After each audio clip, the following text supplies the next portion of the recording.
kjo do ketë një fund të pozitiv, kjo që është nisur? Se kemi parë shumë protesta këto vite. Protestat e tjera kanë qenë protesta për interese partijake. Partit janë pjesëza së shteti. Dhe fatkeqësisht kur bëhet nga partia në opozit, është pjesë e opozitës.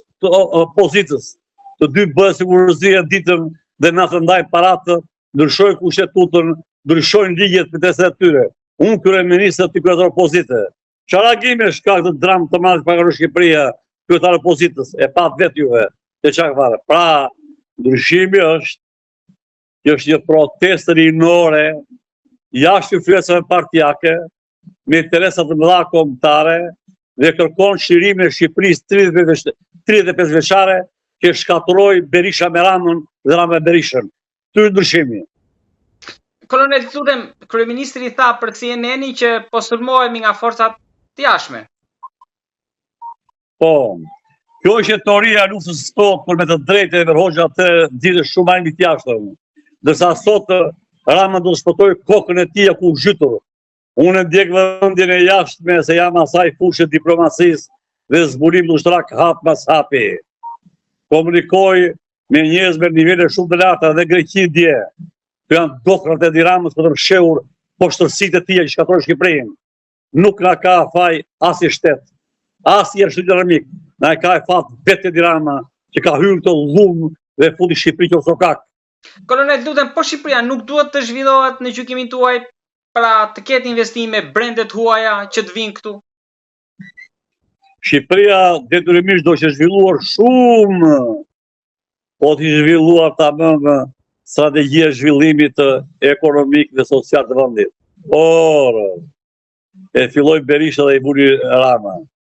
Dy ligjet anti-njerëzore, anti-shqiptare, anti-kombëtare. Të vizitorë strategjik dhe të paketës së madhe që ka bërë Edi Rama.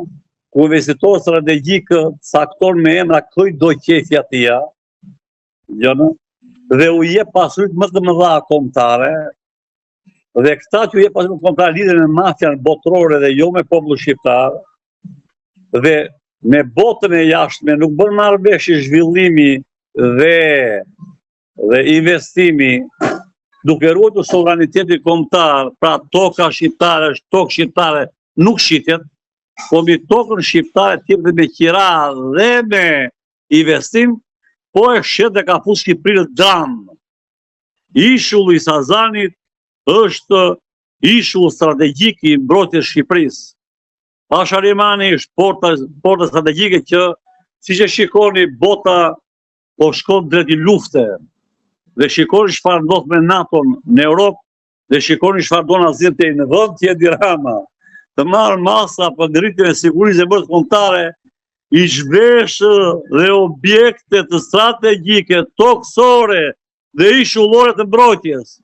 Mirë që ushtrinë e ka lënë pasi tank, dhe pasi avion, dhe pasi helikopter, po i heq dhe bazat ushtarake dhe ishull e mbrojtjes kombëtare. Çdo njeri i thjeshtë, vetëm do jetë shikoj kuptor shumë i çfarë tradhtie e thellë kombëtare është.